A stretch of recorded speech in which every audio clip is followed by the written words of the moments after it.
Welcome back to Boys and Ghouls Film Review, folks. I'm your host, Sarah Stephenson. This is my co-host, Mike Stephenson. Hi, guys. And Back tonight, again, hey. Yeah, tonight we're doing, I guess a cult classic, I think it is. Well, it's not a cult classic, but it's a satirical black comedy fantasy film. Yeah, called Death Becomes Her. That was released in 1992, I think. Yep, 1992. Yeah.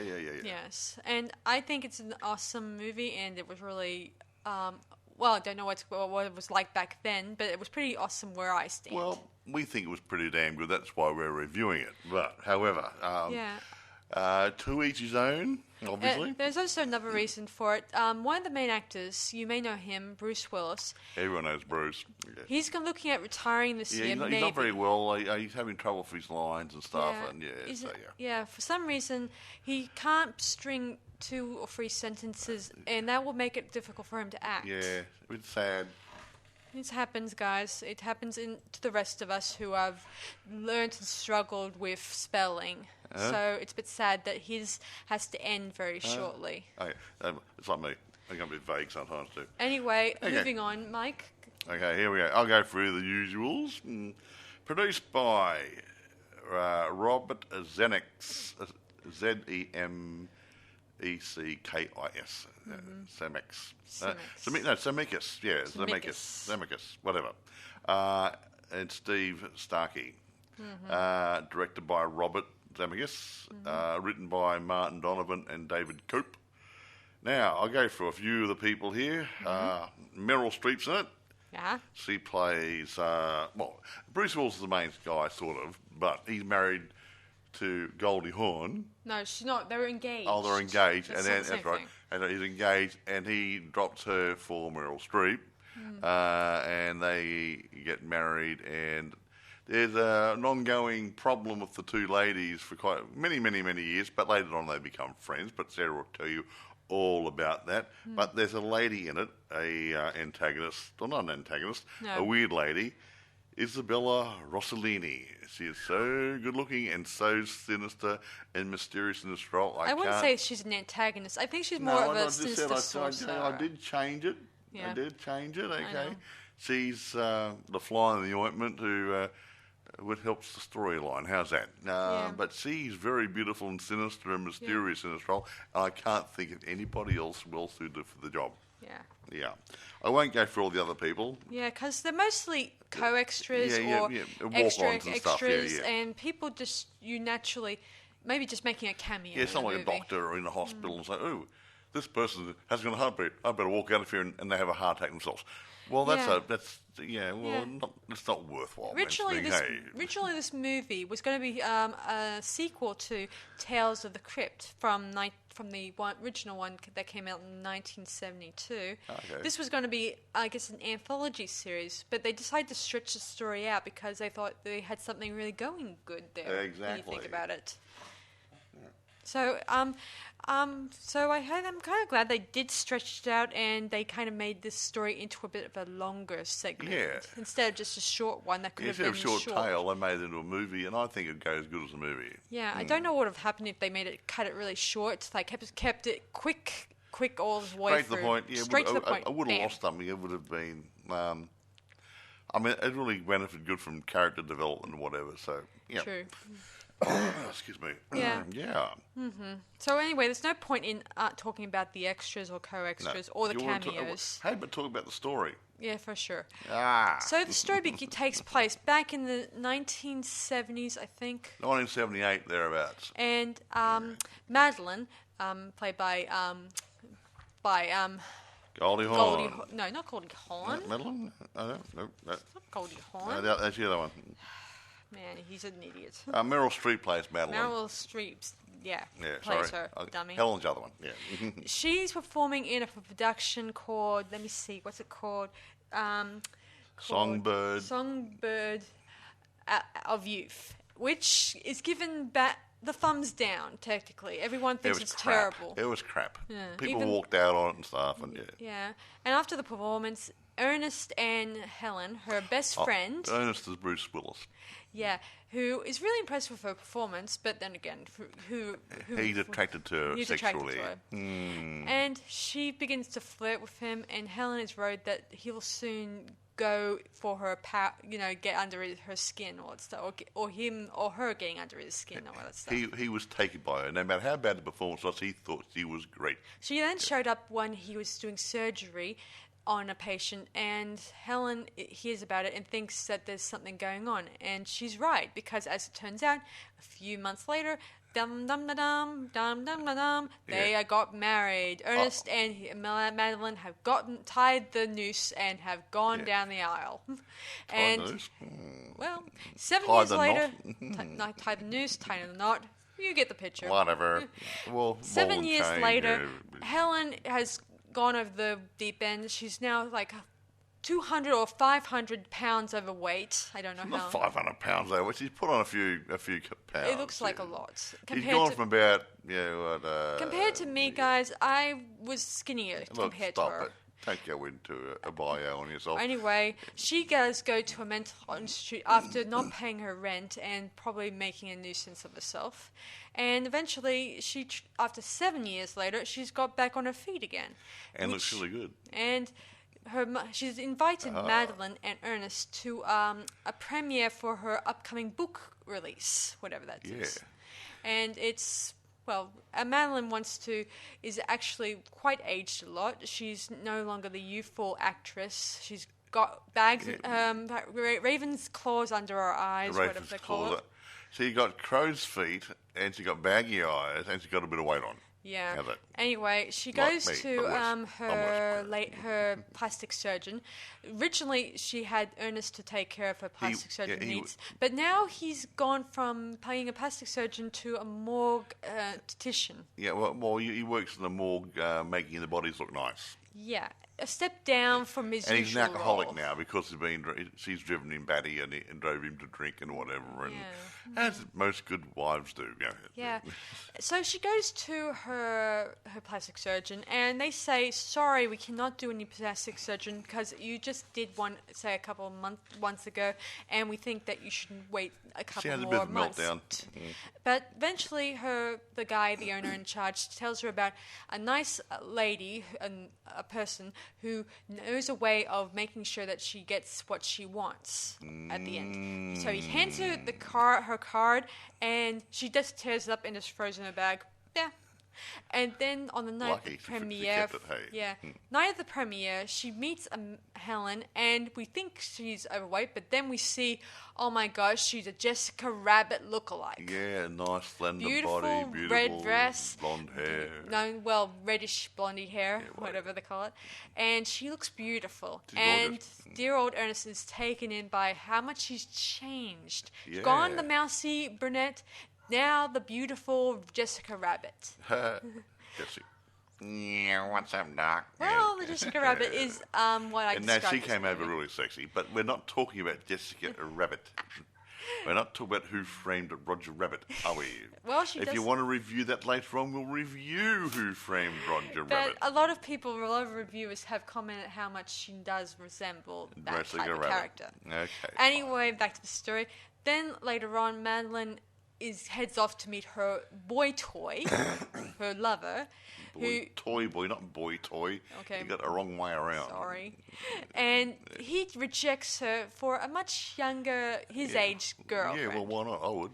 And he tells her, why don't you go off and find someone your own age? The old bat. No, he didn't say that, but implied that she was a bat. Yeah, she then heads off Batman, and starts crying in the car, and then she tries to find makeup to clear up these weird mess all over her face. I think a mascara was running and stuff. Yeah. And she then finds the card she got from her from the plastic surgeon, and she decides to go ahead and take his advice and go to this place. Yeah, and so this lady accepts visitors day and night, and this is at night time, really late. While this is happening, Helen visits Ernest and tells her that she thinks that he's wasting his life with Madeline, and thinks that they should try to restart their lives together. unfortunately, there's a big problem there because this is California, and if you start divorcing someone, you're looking at she might get Ernest money, and he'll get nothing. It's a step down from poverty when you think about it, meaning a poor pocket.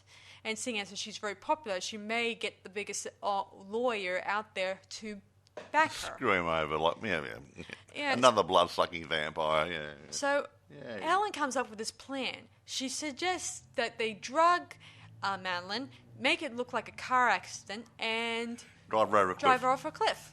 And they would just assume that she died of drinking too much. And drinking and alcohol and drugs and stuff. Yeah, normal. Yeah. And this was their plan.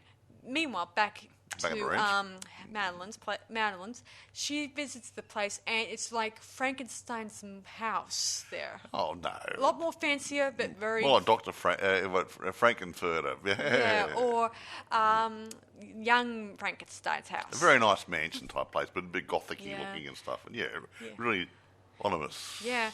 A young but very attractive man enters the door. He looks like a magician's assistant when I look at it. It's Fabio. If anyone knows Fabio, some of the young folk probably don't know who he is, but he's a rather good-looking young man. Yeah, I swear some of the guys that's working for this lady, they look like they ought to be in a magician's act when you think about it. Or something. Get along with it. So he escorts her to the lady's lounge room lounge room, and she introduces herself and says that she'll give her a potion that will allow her to look young forever and ever and ever and ever and ever and ever and ever and ever and ever. And of course, Madeline just throws up her hands and say, "Nah, don't believe you. I'm just going to walk out." But then she takes out a knife, and then she dips it into the potion. The lady gets out a knife. The lady takes out the knife, dips it into the potion. No, she pricks her finger first. Oh, yeah, she pricks Madeline's finger first. She screams, "Ah!" And then... Oh, very nice. And then she takes the dagger and dips it into the potion and dips it onto Madeline's finger, and then her finger starts... to heal straight away. And all the age spots, considering how old she is, it start disappearing. And her hand went from a 50-year-old to a 20-year-old in a couple of seconds. Of course, she says, "Check okay?" Meaning she's all for it. And she says, the lady tells her that she must keep this absolutely tip-top secret, meaning no one ought to know. So she must keep it secret. And she can continue her career for 10 years, but she must disappear in case people start suspecting why she's looking so youthful. So she can retire, fake her death, make a lot of money in the meantime. And make a little bit of money. Or even change her identity and maybe even come back a few years later. That's my best guess, because that was never suggested in this movie. I would have loved to suggested that, say, 5 or 10 or 50 years later, she reemerges and no one remembers her. You say, you look a lot like the lady who was around here many years ago. Yeah, that's my theory. It would sound better than 10 years of success and then disappear, go into seclusion. I don't know if that's a word. But if you work well and make a lot of money, you can invest it wisely. And you can live off the money. True. Party on for your life for the rest of eternity. Yeah, but still should have to live in isolation. With other creepy guys like that. Yeah. Anyway, so she then takes the potion, drinks it up, and then the lady says, "Now a warning." And then she's saying, "Now a warning?" After you drink it. And then she takes out a special pendant, I think it is, and puts it onto her blouse and tells her that to look after her body. They're going to be with each other for a long time. So don't let anything happen to your body. So as she's heading out the door, she spots a mirror. Excuse me. And she stares at it. At first, we don't see anything, but then we see her face lighting up, like her facial features looking younger. Then her butt is starting to... Her butt gets firm again, and the titties get firm again and lift up a little bit, ladies. And then she absolutely marvels at it, and she says, "I'm a girl." And of course, the butler says to her to keep a lip about it, keep quiet about it. Yeah, then she eventually heads home, and where we watch Helen leaving the mansion where she was talking about the plan with Ernest. And there, Madeline shows off her body, but then she's approached by Ernest, who tells her that he's fed up with her, and he throws her down the stairs. And then he phones Helen and tells her about what he did. She breaks her neck and dies at the bottom of the stairs. Oh, yeah. She breaks her neck and then dies downstairs. And then Ernest goes and phones Helen and tells her what he did. He never thought he had the guts to do this, but Helen tells him, why did you do this? We discussed a plan just 5 minutes ago, and all of a sudden you just went ahead and did something of the opposite to what we're doing. Spontaneous. Very good. And while this is good, but the police are going to suspect why he's not phoned the police first instead of... why he's phoning her instead? Well... So they come up with an alternate plan. While this is happening, Madeline slowly rises up, feel twisted, and her head's now staring in the direction of her butt. And she approaches Ernest. Her head's turned around. Yeah. 180 degrees. Yeah. And she taps Ernest on the shoulder saying, "Hello, I'm still alive." And he freaks out. And she tries to phone the police herself, but unfortunately her head's swiveled around and she can't grab the phone. Yeah, she can grab the phone, but she can't dial. Can't see what she's doing, and you try to dial a phone behind your back. Not easy. Yeah. Eventually, she swivels her head back in the right way round, and then they realize that she must need a doctor. So they head to the hospital in Ernest's car, and the doctor can't feel a heartbeat from her. Yeah, he can't find a heartbeat. She's dead. And and her skin is cold, no life in it, no blood, no circulation whatsoever.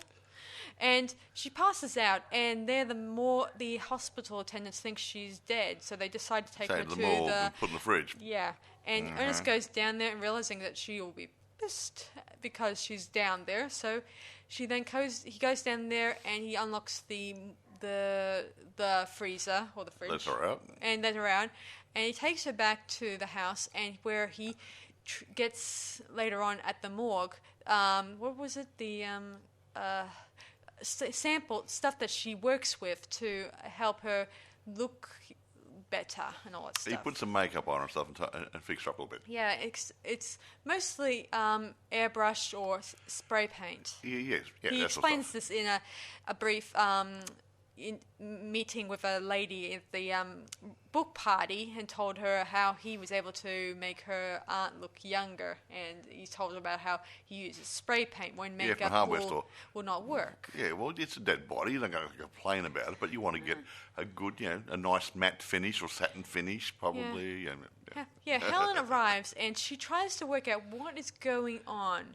She then knocks on the door, and eventually she comes in, and she asks why he's painting, and asks him what's going on, and he tells her about how Madeline survived, and he thinks that he's meant to be with Madeline, but I don't think so. I don't think he's meant to be with anybody, but yeah.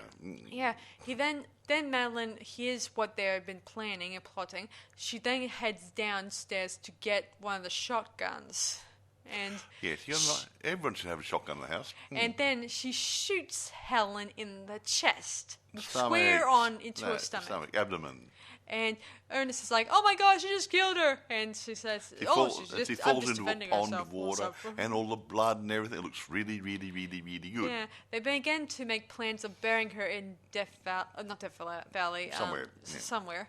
And so they end up getting the blue. Plastic, whatever. A plastic drop sheet. A plastic drop sheet, and they start making plans of burying her. Meanwhile... But then Helen slowly rises up, and we see water coming out of that very big hole that she was shot through, and she's like saying, "I have a hole in my stomach," type attitude. It was so funny. And then Madeline works out that... And Ernest is like, "Oh, it's a miracle," type attitude, like he's young Frankenstein or something. It's alive! Type attitude. Yeah. And Madeline sees through this and realizes that Helen has taken the potion who knows how long ago. That's one of the reasons why she looks so damn good. Yeah, and the women decide to do a sort of shovel sword fight sequence. Have a shovel fight. And it doesn't work because they're both dead. Yeah, they begin... How do you kill a dead person? Hello? Yeah, they start swinging at her, and then Ernest throws up his hands and says, "That's it, I'm leaving." so as they're fighting, they realize they can't inflict pain, but then they realize that they cause so much pain in their lives. Like each one has a reason to hate the other. Like Helen had all these best friends and all that stuff, and Madeline has always been taking Helen's boyfriends, and they realize that they've caused so much pain for each other, so they decide to resolve it by saying sorry, and realize that I really do love you. You're my friend. Yeah, that sort of stuff. You know. They both Girl plead stuff. with Besties. Ernest to fix their bodies. Of course, Ernest says, "Okay, I'll do that, but once I'm done, I'm leaving. As in, you don't contact me, you don't speak to me, you never acknowledge me, all that stuff." And they say, "Well, okay, fair enough. When you say Mike." Sounds like a good plan. Yeah, Exactly. Yeah. And so after he's done fixing up their bodies, he makes his plans of leaving and never come back. And However, while this is happening, their girls are marrying themselves and realize that once Ernest leaves, they probably won't be able to get new touch-ups. Like this is like going back to surgery, and they won't be able to get any new makeup. The problem is, if with the other people who took the potions, they're alive, so they would be able to get on with their lives with no problem. But these two are dead, and they need constant touch-ups so they don't look dead. Yeah. The paint that Ernest uses keeps stripping off. Like it makes it underneath it is grey skin or whatever. Well, skin does go bluey grey and stuff when the blood drains out of it and stuff. True. Anyway, the girls decide to take him to the lady. Lizelle, in order to get him to take the potion so that he can live forever, so to do the and he almost believes it's a good way to go. Yeah, so they drug him, as they were about to drug him, get him to drink some same drugs that Helen has. But he realises that he doesn't want to live forever. Well, actually, before we get to that, he tries several times to drink it, but he decides to, I'm not going to drink anymore. He used to drink a lot, but the alcohol, yeah. But then the girls knock him out, like as in with a jar or two. Yeah, vase over his head or something. Yeah. Then he is taken to Lizelle's, and he's coaxed into take the potion, but he then realizes, like Mike was saying, that he doesn't want to live forever. Who's he going to talk to? Madeline? Helen? Who else? Yeah, well, that's it. And he has 10 years to have a good, successful career. And then disappear. And watch other people die around him. That's not a life. Yeah, it's a death. Anyway, he then runs off, and while this is happening, outside there's a party going on where a lot of Lizelle's clients are there, including an Elvis impersonator who might be the real Elvis. No, it's supposed to be Elvis. I mean, Elvis disappeared, remember? I know. He didn't disappear, he just went home. He just went home now. So it's supposed to be implying it was real Elvis. He faked his death. Yeah. And he took the stuff and he, whatever. Duh. Anyway, everyone is there, and they're about to close up the doors because they know that Ernest knows too much, and he might tell. No, will he? Yeah, because he says to Liz that he's going to stop her and all that stuff, because he realizes what they're doing is going against God or whatever. Nature or whatever. Nature, anything. Yeah. Anyway, he climbs up to the roof, and he the only way he can get away is that the exit is on the other side of the a locked turret door or something or other. So he climbs across the slate roof. Yeah, he has to climb across the slate roof, and he accidentally starts dangling there. He slides down and grabs on the guttering, which swings out over the courtyard. Yeah, and Helen and Madeline beg him to take the potion to save his life, but they added when he was about to drink it that they needed him, and Ernest realizes that when he takes it, that means he's going to be a slave to them all his life. So he throws it down, and he falls down into a swimming pool, surviving the fall, but he still has to get out of the castle. So he quickly escapes into James Dean's car and disappears. James Dean car. Yeah, well, the character there looked like James Dean, I think. Probably was. It probably was. Yeah. I didn't notice that, yeah. Anyway, Madeline and Helen were ordered to go try to retrieve him back at the house. And fortunately, I imagine Ernest has already left to parts unknown, has not returned to the house, and now the girls realize that their skin is peeling and shedding, and they have to rely on each other from now on in order to look after their bodies. So they're stuck together forever. So 37 years later, they're attending Ernest's funeral, and they look rather awful. They're terrible, bad paint They jobs. look like they've had the worst paint job ever. Like they're taking your car to a bad body shop, you know what I mean. If you were looking at a wall of paint, and all of a sudden you make several mistakes on the wall, and then you realize, oh my gosh, I got to repaint it. Yeah, that type of paint job. Anyway, Ernest has been living a better existence after 37 years. He had a full life. Yeah. He got married, had lots of kids, lots of grandkids, good things. And he's even a sportsman, and he's even made himself a better doctor. He's made a clinic, marital clinic, and a few other clinics, and he's made himself a very well-known person in his this lifetime. So even the life he had after Madeline, it's become a little bit more fulfilled. So. I wish I was some days. Anyway, then, so Madeline and Helen, they're attending the funeral, as I said, and they're just, they think, as they're heading out of the church, because they realize they dropped a very big spray can, I think it was. They had a spray can of skin-coloured paint, which they dropped out of the handbag. Yeah, it was laying on the stairs. Before we get to that, as they're heading out of the church, they then hear the priest telling about how Ernest knew the truth of the eternal life. True meaning of life, and he will live forever.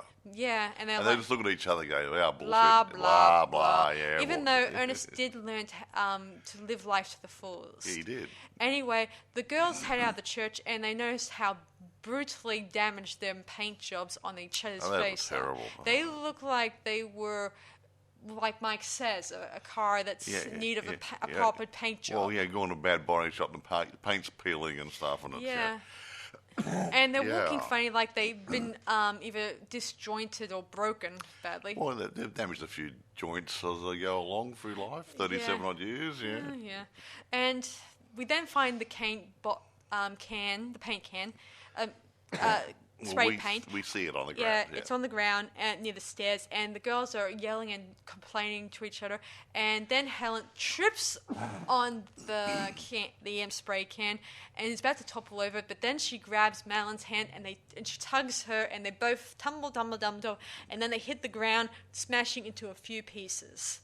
And tinkle, tinkle, tinkle. And we see their heads rolling around, and then Helen says, "Did you remember where you parked the car?" Yeah. So, but there's still heads talk to each other. There's no bodies, Then we fade out. Yeah. What can one say? I love that ending. It was so hilarious. And that closing line sort of encapsulates the whole spirit of the movie. Two heads talking to each other, and one says, "Do you remember where we parked the car?" It sounds just with like no idea of how they're going to get to the car and how they're actually going to drive it. That sounds like a funny joke, isn't it? Two heads are talking to each other, and one says to the other, "Where'd you park the car?"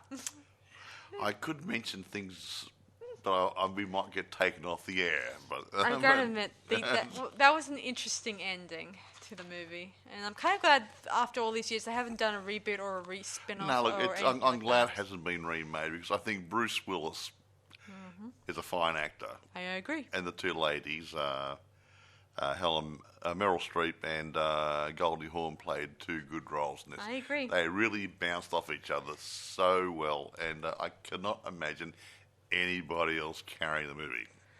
These three worked really good. I agree. They were a good combination. I like the poster, the newer poster, not this one that's on Mike's, where it shows the three main characters, and Bruce Willis is in the middle, and he's holding Madeline in one arm on the left. I mean, right. Whatever. Was it right? Whatever. On the right. While having a bit of a candlestick in the other through Helen's chest, through her stomach, torso. Yeah. Well, and actually, I must admit that the special effects in this movie, I think it's a combination of a bit of a green screen, CGI, animatronics, that sort of stuff. Yeah, there's so much put in it to make this show work. I agree. It looks so natural, and you are taken away mentally to an improbable place with an improbable situation, and it's believable, and that's what all movies should be. And I think this movie really gets that. I mean, but I'll talk about that a bit later. But casting's interesting. Okay. Now, I said Bruce Willis was cast, obviously, in this role. But people who were considered for the role, Kevin Kline was the first choice. I heard about that. To play that role, but he fell out of the project due to a pay dispute. Maybe Kevin wanted a few more dollars in his pocket. Well, Kevin Kline is a well-known so is Bruce. person. Okay, but maybe Kevin Kline was just a bit greedy at the time. I don't know. Jeff Bridges and Nick Nolte were both considered before Bruce was finally cast in the role. Interesting. So I can't imagine. Kevin Kline's good. I can't imagine Nick Nolte doing it, but Jeff Bridges might have covered it. I don't know. But anyway, getting back to visual effects and whatever. Okay. It was a complex film to make. That's probably why the budget was so... I didn't mention the budget before. Okay. Yeah. Here we go. Where's the old budget figures? The budget. It was made for $55 million. It box office at $149, so it was good. Yeah. But it was a very complex movie because it had... how do you put it? Computer-generated effects. I got right here about the computer graphics. This is the first time they ever used photorealistic human skin software. I know, but I was actually going to say computer-generated effects under the pioneering direction of industrial light and magic. Yeah, I was going to say that too. Well, I was. Yeah, so this was the film won the Oscar for Best Visual Effects, defeating Batman Returns and the Alien movie. Yep. Yeah, which is a shame. Really, both movies were pretty awesome for their day when you think about it, and it's such a shame they didn't get Best, special effects either. I think everyone should get that, especially how wonderful the movies get. Anyway, you were saying, Mike? I'm allowed to, am I? Yeah. Okay. Now, Sarah mentioned the computer-generated skin texture. Well, they use they had that. Makes sense. Industrial Light Magic did that.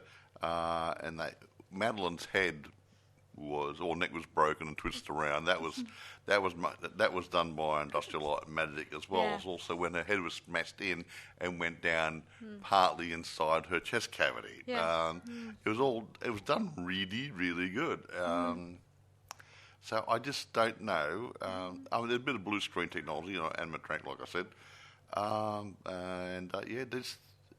everything works. Yeah. It's fun. It's not an offensive movie. It's a fun movie. It's a comedy. It's everything it's set out to be. Also, guys, at the moment, I'm actually watching a documentary series called Light and Magic that talks about how the team for Industrial Light and Magic was created. I mean, they were started off as just independent filmmakers and creators because they were small potato guys, but they started coming together for George Lucas, film Star Wars at the time. Wouldn't you say, Mike? Yeah. So if it wasn't for George Lucas's influence, we would not have Industrial Light Magic. We would not have Industrial Light Magic. Let's go for a few things. Right. Okay, filming locations. That was on around Los Angeles. They used different buildings and stuff. Nothing major there. They did some inside a soundstage, inside the house and everything. That was all soundstage. That's all sound, yeah. They did use a place there where Madeline falls down the stairs. That was filmed in a place called Mount St Mary's University in Brentwood. Some of you might know that area. So, Release and reception. Okay. Oh, that's be interesting. Here's a couple of things. Okay. Reception was lukewarm. What do you mean lukewarm? Like the one we did the other day, middle of the road, and about 50% reception. Yeah, well, a lot of people probably liked it, but a lot of people didn't like it overly the top. It's over the top, so yeah. I think it's a good movie. I think it's wonderful. Well, maybe not wonderful. Yeah. I mean, I thought it was interesting. It has an interesting twist, and I like the twists and turns of this production. It's like takes you back to the olden days, like back to the days when you think you're marrying. It's mysterious and has that interesting thriller-like angle on it. Yeah, but anyway. That's really captures that period of stuff. Yeah. Anyway, Now, I don't normally do this part, but I thought it was rather interesting going through different things. When the film was released on DVD, the copy they made was terrible. Oh.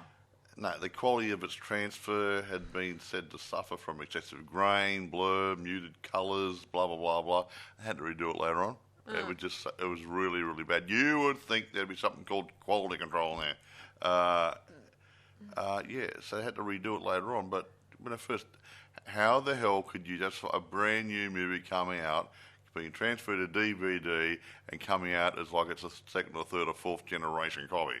Hello, guys, lift your game. Yeah. Yeah, I hate to think. People paying good money for these things. Yeah, I'd rather hear about the film release reception for it. I would like to find out about that, not a person who just found out how DVD quality was not that good. I just mentioned that on the way through. Okay, now there's not a lot of the critiques here, but Death Becomes Her had mixed reviews from critics. Like I said, Rotten Tomatoes gives a rating of 54% based on, drumroll, 54 critics. Horn and Streep are as fabulous as Death Becomes Her's innovative special effects. Zemeckis, I can't say his name properly, sorry. On the other hand, it's as hollow as the world it mocks. Audience poll by CinemaScore gave the film an average grade of B on an A+ to F scale. Gene Siskel and Roger Ebert both gave Death Becomes Her a thumbs down, commenting that while the film had great special effects, it lacked any real substance or character depth. Yeah. It's a flamin' comedy. It's supposed to be funny. You don't need to have character depth. It is all superficial. Laugh, laugh, laugh, improbable situations, and get over it. I'm sorry, guys. But here we go. Sarah mentioned a few things here before. Best Visual Effects won that Academy Awards. That's awesome. BAFTA, Best Visual Effects, won that. And the Golden Globe Awards, Best Actress Meryl Streep was nominated. So, hooray. Yeah.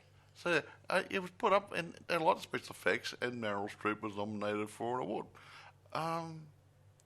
But it gets down to you can't please everybody, and a matter of timing when you put a movie out there. I mean, if people watching, let's say, a really, really, really, really, really, really good movie came out, and an average movie came out about the same time, well, everyone's going to go see the really, really, really, really, really, really, really good movie and save the hard-earned bucks, not go to the other one.